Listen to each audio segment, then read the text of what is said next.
Oye, una cosa que pocas veces pensamos es, ¿qué pasaría si documentos oficiales, pero de otro país, como Estados Unidos, tuvieran informes sobre cosas raras vistas aquí, en nuestro entorno, vamos? Pues mira, resulta que pasó. La Fuerza Aérea de Estados Unidos investigó ovnis, aquí, en Paraguay, hace ya unas cuantas décadas. Suena a ciencia ficción, ¿verdad? Pero es que están los archivos. Documentado. Pues sí, y hoy vamos a meternos justo en eso, en esos registros históricos de objetos voladores no identificados en Paraguay. Casos que llamaron la atención de EEU, concretamente de su famoso Proyecto Libro Azul. ¿El Project Blue Book? Sí. Es una ventana muy curiosa cómo se trataban estas cosas, lo inexplicable, en plena Guerra Fría, ¿sabes? La información la sacamos, para que quede claro, de un artículo de última hora. Analiza el trabajo y el libro de un ufólogo paraguayo, Roland Maidana Torres. Así que la idea es explorar esos casos que menciona el artículo. Exacto. Intentar ver por qué les interesaron a los estadounidenses y, bueno, qué cuenta Maidana sobre esta historia, que la verdad es que es bastante desconocida. Justo. Vamos a examinar los documentos, los testimonios, pero ojo, no para decir esto era una nave de tal sitio, no. Claro. La idea es entender qué información hay, cómo se recogió y qué nos dice eso, de la época y del fenómeno en sí. Vale, pues venga, vamos a ello.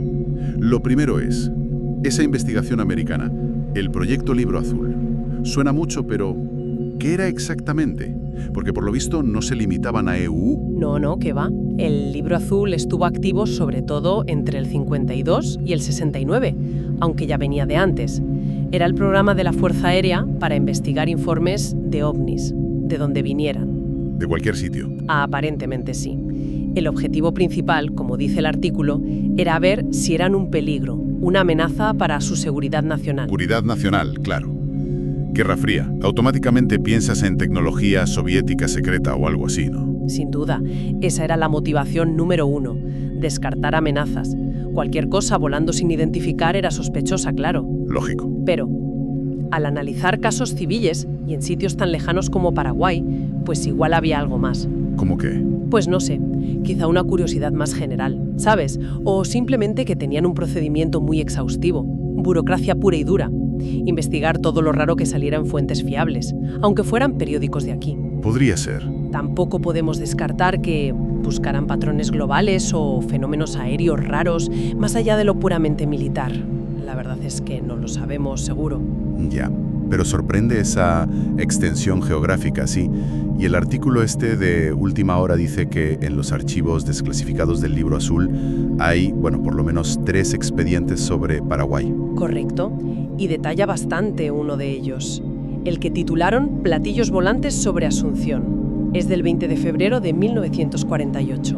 1948, o sea, incluso antes de que empezara oficialmente el Libro Azul como tal. Bueno, es que hubo proyectos anteriores, como SIGN y Grach. Esto caería en esa época inicial. El informe parece que se basa en una noticia del periódico La Tribuna de aquí, de unos días después. Sí, lo menciona. Cita a una vecina del barrio obrero de Asunción, Agustina, viuda de Paula. Dice que a las 7 de la mañana vio un objeto ovalado, extraordinario y muy hermoso. Me llama la atención la descripción. Hermoso. Sí, es muy personal, ¿verdad? Casi poética. Pero lo fuerte es lo que hizo la gente del Libro Azul, o su precursor, con esa noticia. A ver. El informe americano, el número 119, que lo hizo un tal mayor GSC, Samuel J. Skousen, tiene 13 páginas. 13 páginas. Sobre ese único avistamiento de la señora. ¿Qué más podía haber? Pues ahí ves cómo trabajaban. Según el artículo, el informe añade más testigos, más detalles. Por ejemplo, un empleado anónimo del Banco del Paraguay, Ajá. que vio lo mismo a la misma hora, pero desde Areguá, que está a unos kilómetros. Y de otro detalle, dijo que el objeto soltaba una diversidad de colores. Ostras, varios testigos, misma hora, sitios distintos y detalles que coinciden pero añaden algo. Vale. Esto se pone interesante. Exacto. Y no solo eso. El informe del mayor Skousen también metió, según la fuente, otros reportes de esos días por la zona. Otros, relacionados. Pues no directamente vinculados al objeto ovalado, pero sí cosas raras. Por ejemplo, gente en la cordillera que dijo que vio caer una estrella sobre uno de los cerros. Lo anotan como anomalía cercana en el tiempo y lugar. Curioso. Y es que además otro avistamiento el mismo día en el Chaco. ¿También? ¿Pero del mismo objeto? No, este parece distinto. El informe describe que un ranchero y sus peones, en una estancia llamada Santa Felicia, vieron un disco de un tono verde con aureolas a su alrededor. Verde con aureolas. Y calcularon que iba más lento que un avión y bajo, a unos 90 metros de altura. Es otro reporte distinto, pero lo metieron en el mismo expediente general sobre ese día, como si estuvieran, no sé, mapeando todo lo raro que se contaba. Entiendo. Verde, lento, son descripciones muy vívidas. Y espera que aún hay más, ¿no? El informe decía algo de viajeros. Sí, que varios individuos que viajaban a Asunción desde pueblos del interior también vieron el objeto principal, el ovalado, aunque ellos pensaron que era un fenómeno celestial. Madre mía, todo este batiburrillo de testimonios civiles, recogido y archivado por militares de otro país, es eso lo que choca, ¿no? El nivel de detalle para algo que pasó en Paraguay en 1948. Exacto. Y como decías, el artículo también suelta de pasada los títulos de otros 2 casos paraguayos archivados. Un objeto aterrizó en el terreno de una escuela y ovnis en el Chaco. No dan detalles de esos otros, qué pena. Pero que existan refuerza la idea de que no fue algo aislado, ¿no? Que hubo un interés continuado. Parece que sí. Y claro, este nivel de documentación histórica nos lleva directamente al investigador que mencionamos antes, a Ronald Maidana Torres. El artículo gira en torno a él. Justamente. Lo presentan como ufólogo paraguayo, corresponsal de una revista brasileña, la revista UFO, y autor de un libro, OVNIs en el Paraguay, radiografía de un fenómeno desconocido. Parece que es el primer intento serio de recopilar todo esto de forma sistemática en Paraguay, ¿no? Eso parece. Y su trabajo va mucho más allá de estos casos del libro azul que hemos comentado. Sí, ¿qué más recoge? Pues según cuenta Maidana en el artículo, su libro junta unos 50 casos documentados en Paraguay. Y aquí viene lo fuerte. Desde las reducciones jesuíticas en 1651 hasta hoy, por al enorme. También es interesante lo que dice del lenguaje, que en los años 40, como en el caso de Asunción, nadie decía ovni. Claro. Usaban platillo volante, que en el fondo era como decir eso raro que vuela y no sé qué es. Es fundamental para entender los textos de la época, claro. Y Maidana dice algo importante sobre estos casos paraguayos del libro azul que él publica. Afirma que son inéditos. ¿Inéditos? ¿Cómo puede ser si los archivos del libro azul están desclasificados? Pues él sostiene que incluso para la comunidad ufológica internacional son desconocidos. Quizás significa que nadie se había puesto a mirar específicamente los expedientes de Paraguay o a traducirlos y analizarlos en detalle. Él dice que los saca a la luz. Entiendo. Y recalca que su libro es fruto de más de 10 años de investigación, revisando de todo: testimonios, documentos, fotos, vídeos, incluso rastros físicos. Y siempre, dice, bajo la lupa de la duda. Me gusta esa expresión. Sí, suena a enfoque crítico, ¿verdad? Y lo fascinante es su objetivo, su metodología. Maidana insiste, según el artículo, en que él no quiere demostrar qué son esas cosas. Ah, ¿no? Entonces... Su meta es compilar los hechos, los registros inexplicables, presentar la documentación que hay. Dice que quiere luchar contra esa idea de que en Paraguay no sucede nada de esto. Ah, vale. Es como una reivindicación del registro histórico local, pero a través de estos fenómenos raros. Exacto. Aquí también pasaron cosas. Vale. Recopila hechos inexplicables. ¿Y cómo ve él la ufología en general? El artículo también toca eso. Empieza por cómo define un ovni. Sí, y su definición es bastante aséptica, digamos, prudente. Para él, un ovni es simplemente algo, un objeto o un fenómeno que el testigo no reconoce. Y, lo crucial, que después de investigar a fondo, los analistas tampoco pueden decir, pues era un avión, o era un globo sonda, o lo que sea. La clave es el no identificado, después de investigar. Justo.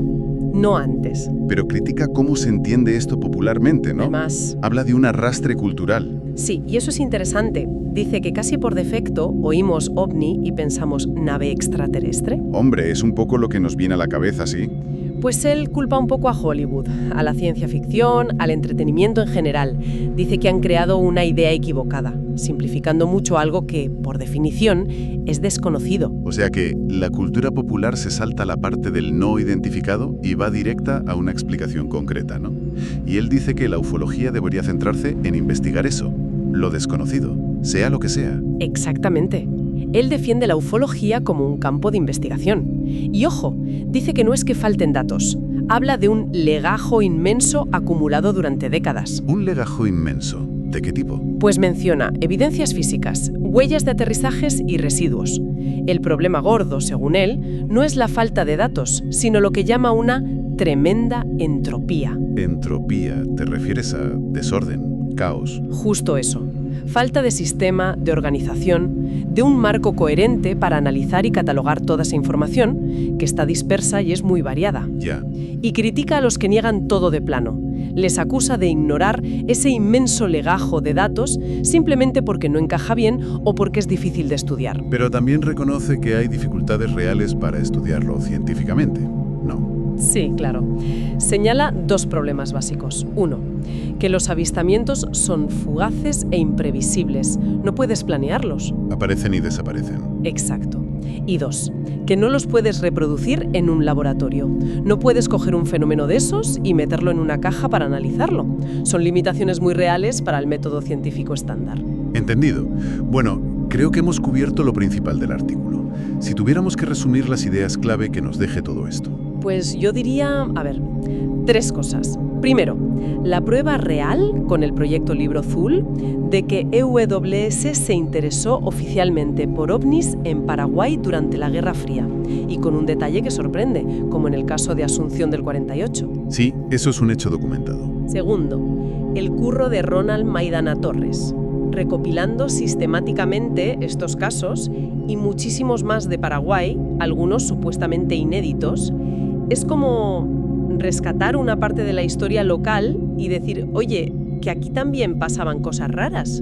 Y tercero, la visión que da Maidana de la ufología, que él la ve como un campo con muchos datos, pero muy desorganizados, entrópicos, dice él, que además está afectado por cómo lo vemos culturalmente y que tiene problemas reales para estudiarse de forma tradicional. Exacto. No busca respuestas fáciles.